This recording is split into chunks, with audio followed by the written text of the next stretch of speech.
Hi, my name is Phil and it is way past my bedtime, but I've got Control to play. Welcome to First Hour Reviews. Josie, you ready to have your mind blown like this?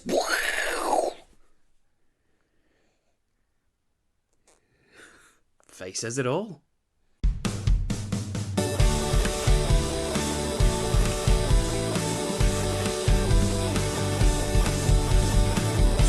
Welcome to First Hour Reviews. My name is Phil. I am a tired, viciously time-restricted father who just wants to review the latest video games solely based on their opening 60 minutes. Why is that, you may be asking? Or you may not be asking if you can see the little naughty tinker next to me here. Yes, we're talking about you. This is Josie. Everyone say hello, Josie! And Josie, say hello to everybody. Oh, yeah. A clap, that's about as good as we're going to get. She keeps me up most nights. I said most nights. Okay. She keeps me up a few nights, my little daughter here. And obviously, quite rightfully, as a responsible father, all my time and focus and energy is directed towards her. And sleep, seemingly. So when I've put her to bed and fed her and bathed her and fed her nanas, all my sort of energy is completely depleted, so I'm left with about 60 minutes of me time before I myself pass out due to exhaustion. Nana. Yes, and Nana. Okay, we'll get some Nana shortly. Episode 6, Control! Ow! I've only admittedly been excited about this very, very recently. When it was announced a little over a year ago, I was like, oh, that looks a bit strange and a little bit cool, but I have no idea what's going on. 12 months later, I still have no idea what's going on. An hour into this, still don't really have an idea what's going on, but I think not getting hyped about it and just letting the trailers speak for themselves and the mysticism surrounding it has made me, become really, really excited about playing this because it looks strange, but it also looks really, really awesome, and I can't wait just to shoot floating bodies and throw them around and just cause lots of complete mayhem. So I'm struggling to control my excitement just talking about it, but before I talk about this game, let's delay for ourselves for a couple more minutes and find out the history behind the makers of this game, Remedy Entertainment. Despite their arguably slim roster of titles, Remedy Entertainment have certainly managed to warp the minds of their avid cult fanbase, mainly through unleashing some of the most mind-bending, life-questioning and heartbreaking adventures ever experienced over the last 2 decades. Their career didn't begin this way, however, as their first venture into gaming was in the form of the fondly remembered 1996 vehicular combat game, Death Rally. It very quickly seemed that exploding cars wasn't enough for the band of Finnish developers, so they switched gears and started exploding wives and children instead, thus marking the beginning of the end for poor old Max Payne. Releasing across PC, PS2 and Xbox in 2001, Max Payne told the story of the titular police detective roaming the streets, tracking down drugs, trouble and the people responsible for butchering his family, all whilst fighting off his own personal demons and painkiller addiction, naturally. Still to this day, it's regarded as one of the best adventure games of its time, and a game that still holds a special, blood-soaked, bullet-timed place in the hearts of many, including myself. Its criticisms were simply no match for the studio's ambitions, so its vastly superior and glorious sequel was finally released in 2003. Centered around an enthralling, gritty and deeply disturbing narrative, The Fall of Max Payne was an instant critically acclaimed blockbuster, so understandably it was an outrageous travesty that poor sales put the franchise on ice, and in the hands of Rockstar Games shortly afterwards. This wasn't bad news for the team at all, however, as they soon put their newfound freedom and years of experience into a brand new IP, and unbeknownst to them it would become the game they'd be most fondly associated with for years to come. Despite a turbulent controversial development, Remedy bounced back in 2010 with the cult hit Alan Wake, a heart-racing paranormal thriller unlike anything seen or rather played before.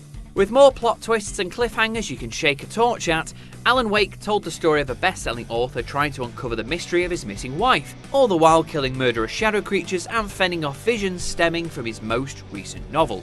Alan Wake was a huge success for the studio, adored by fans and critics alike, who praised the team for their flawless, heart-pounding pacing and hugely engrossing cinematic presence. And naturally, this adoration led to the spin-off Alan Wake's American Nightmare in 2012. Swapping out bumps in the night for cracks in the timeline, 2016's Quantum Break was an action-packed third-person adventure that tasked you with preventing the destruction of not only the world, but all of time itself. As well as sporting beautifully detailed worlds and exhilarating gameplay, Remedy tried to innovate the industry they'd begun to become prolific in, so the game too featured a live-action television series to help tell and drive the narrative.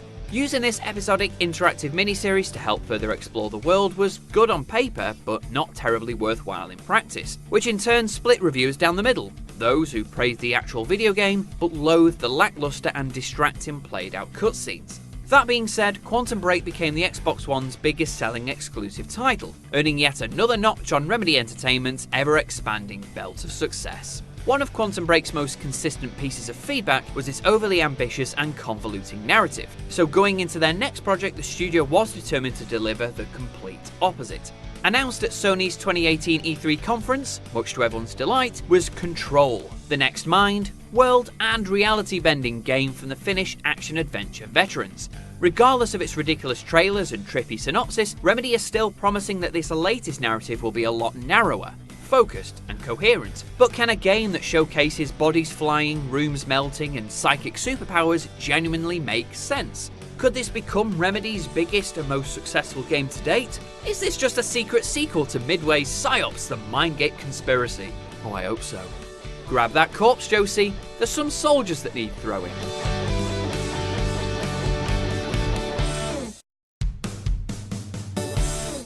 If Remedy's sole mission was to engulf, enthrall and extremely bewilder its audience from the very moment the game starts, then saying it succeeded is more than just a mere understatement. Things are weirder than usual may be a throwaway comment made in the game's opening 10 seconds, but by golly isn't it an apt statement for the surreal episode my PlayStation is currently going through. Never before have I been so entranced and invested in a game so quickly before, regardless of whether I have any idea what the hell is going on.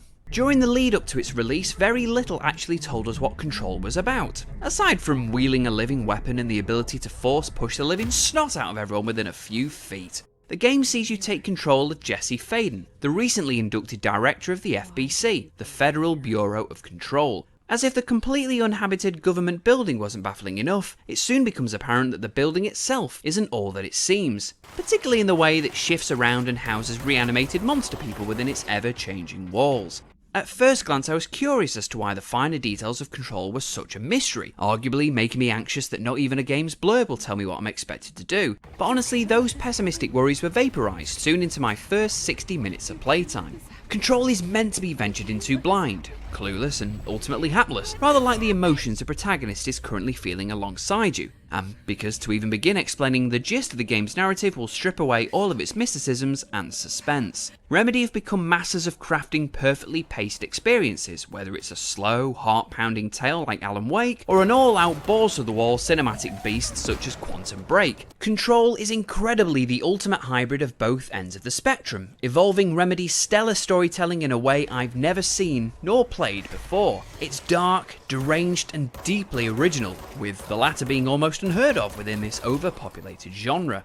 Gameplay-wise, it follows its narrative's influence. Surreal moments of uneasy tranquility, followed by frantic cover shooting with cascading explosive debris. When you're not trying to piece together the plot, or the shattered remnants of your knackered brain, you'll be sprinting for cover and shooting ghostly puppet people in the face.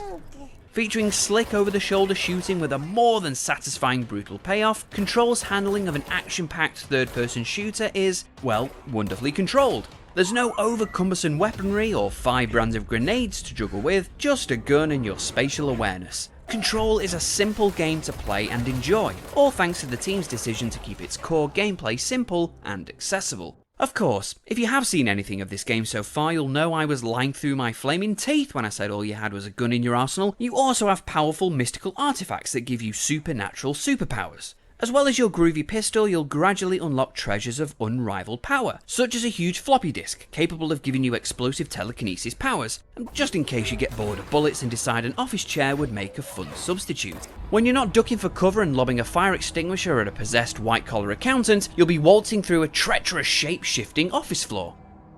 During each brief moment of stillness, however, you should be exploring the game's lead role. And before you accuse me of being a dirty perv, I'll have you know it's the other house itself that serves as the game's real lead character, and the one I'm referring to. Drawing the focus to just one location, albeit a forever manipulating one, gives off a fearful, omnipotent presence, the centre of all evil and mystery like Resident Evil 7, Bioshock, and the Fear franchise. Resisting the urge to go big has meant that Remedy have been able to put all of their focus on shaping and refining what can truly make a setting scary, deadly, and incredibly profound. It's a backdrop that genuinely serves a purpose in the game's storytelling. It's incredibly difficult to control my excitement and enthusiasm when talking about Control, as, to repeat a line from my own review like some hack, never before have I been so entranced and invested in a game so quickly before. With super slick gunplay and superpower play up each sleeve, Remedy have created a beautifully smooth and invigorating adventure game with simple mechanics and theory at the core of it, even if the moving walls and floating people don't make that terribly obvious. I may not understand what's going on, and I doubt several more hours will put me in a clearer state of mind, but I am so along for the ride and I can't wait to see where this long, winding and unsettling rabbit hole will go. Control is a staggering achievement in storytelling, visuals and gameplay, Remedy's finest to date and easily the best title on the shelves today.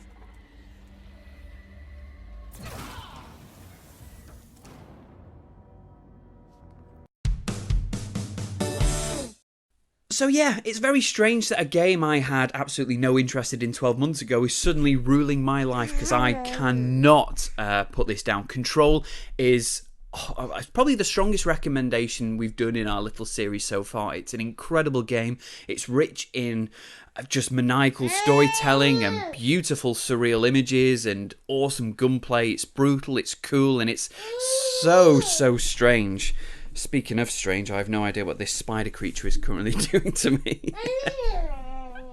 So yeah, I don't know how much more to say. I don't want to say too much, to be honest, because it will take away, as I said, a lot of the magic of the story. It doesn't make any sense, but I think talking about it will make what does make sense a little underwhelming. But yeah, it's a game that simply must be experienced. It's awesome. It's so cool, it's slick, it's smooth, and oh my jeez, I think I've said everything in the review, to be honest. Oh, everybody has heard a lot about what I think of the game. What about you? Have you got any final thoughts? What do you think of the game? I know, it's tiring out your little brain. What little brain you've got? It's knackered, isn't it? Oh dear, but do you enjoy it? Is it very good?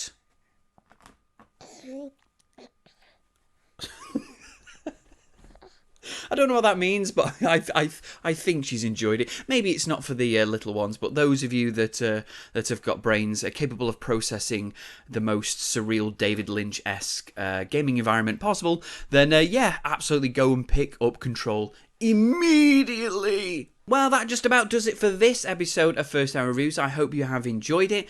You can get in touch with us if you'd like to ask us any questions or ask Josie a question. I'm sure she can bash a couple of keys and make a... I'm sure she can bash a couple of keys and make a somewhat coherent sentence. You can... I know you can. You can find us on Twitter. We are at First Hour Games. On Facebook, we are First Hour Reviews, aren't we? And I can't see, and I've just been poked in the eye. Ah! Well, I've been Phil. She's been kind of well-behaved and relentless. And we'll see you next time. From all of us here, farewell. Say bye, Josie. Don't say bye to me. Say bye to everybody. Say bye.